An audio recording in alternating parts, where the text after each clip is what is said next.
David Adesnik. Though it no longer runs Mosul in Iraq and Raqqa in Syria, as we've heard, so-called Islamic State still casts a long shadow. But for how long? And if ISIS declines, who else in the jihadi world might benefit? I'm joined in the briefing room now by two experts in this field, Dr. Elizabeth Kendall of Pembroke College, Oxford, and Charlie Winter of the International Centre for the Study of Radicalisation at King's College, London. Elizabeth, if I could start with you. We've seen so-called Islamic State significantly pushed back in Syria and Iraq since we last discussed this with you actually a year ago. What's your impression of how far their power structure has been diminished, degraded, done away with? My impression is that their power structure has been very significantly diminished and done away with, but that's definitely not a reason to be complacent.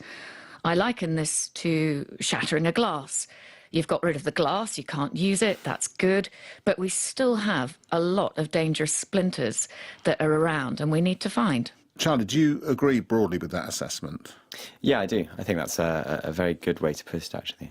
Now, also a year ago, you came on the programme and you said that as they lost territory, one of the things we should look for was the capacity of the so-called Islamic State's propaganda structure to survive and replicate and to keep going. Since that time, what do you think you've observed? It's been really interesting, actually. Since this time last year, there's been a pretty straightforward decline in the ability that the Islamic State has had to produce official propaganda products. So I'm talking about videos and photo reports, newspapers, radio bulletins, all of that stuff.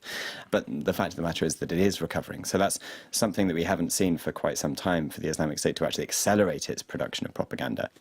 Elizabeth Kendall, does the latent capacity of Islamic State still exist to exert an appeal for young people or for women? It certainly does. The Islamic State as a caliphate might have gone away, but as I've always said, you can kill terrorists, but you can't kill an idea. The idea is one of the perfect Islamic utopia. Just because it's been ruined at the moment doesn't mean that Islamic State can't try to explain it away using precedents of the setbacks suffered by the earliest Muslims in Muhammad's own lifetime. But it's not wholly convincing. It's much harder to argue that God's on your side when you're losing. But I think we'll see, and I expect Charlie will agree with me, increasing nostalgia.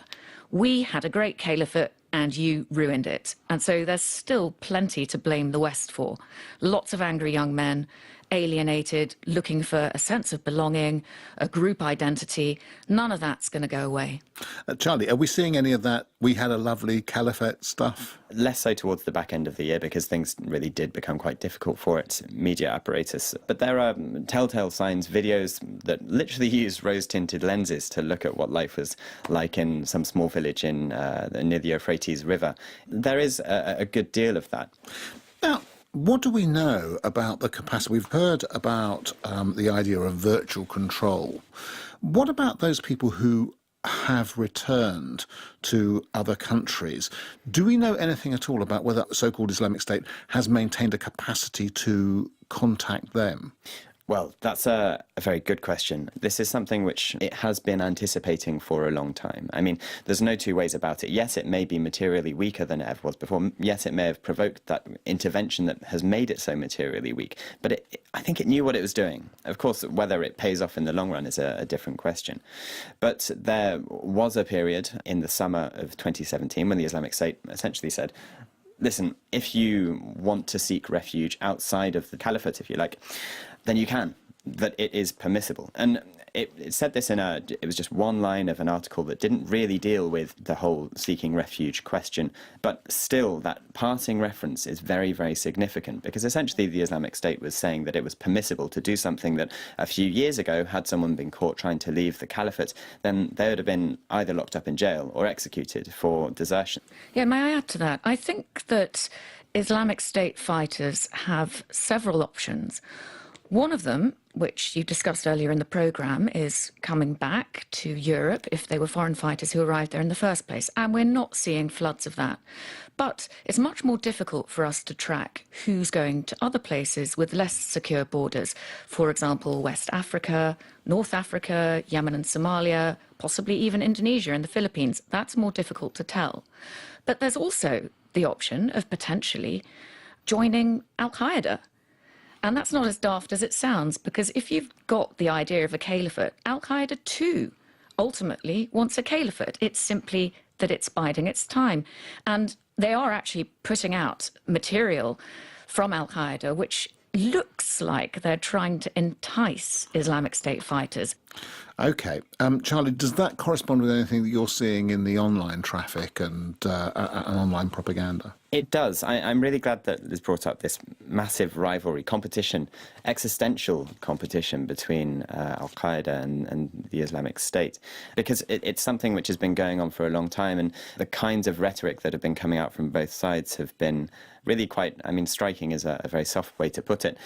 But it will be interesting now, if in the months and years to come, to see whether Al-Qaeda and its affiliates, wherever they are, whether they're okay with the fact that, yeah, these people who they're now trying to recruit were once members of a group that itself officially said in an essay about Al-Qaeda back in 2015 that the dogs, and I'm quoting here from this essay, the dogs of Al-Qaeda will burn in a circle of hell lower than that which is reserved for the Crusaders. Elizabeth Kendall, is there any possibility that there could be an entirely new group using entirely new methods and so on, which could take the place of so-called Islamic State? I think that is a possibility, especially because the Islamic State, if you really want to boil it down to simple terms, was almost born out of the lack of success of Al-Qaeda.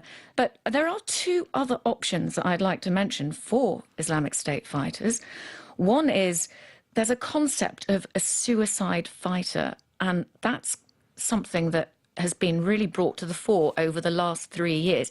If you're under pressure, you can fight to the death. The term in Arabic is inrimasi, someone who dives in, someone who plunges into battle. You're not blowing yourself up immediately, but you're just fighting not in order to escape, but just in order to die. So with that concept, we might find that actually quite a lot of people do die in Syria and Iraq. But the other option is the recruitment of women. This has the potential to double your fighting force right in situ. And we've seen this as something that Islamic State, under duress now, has been promoting.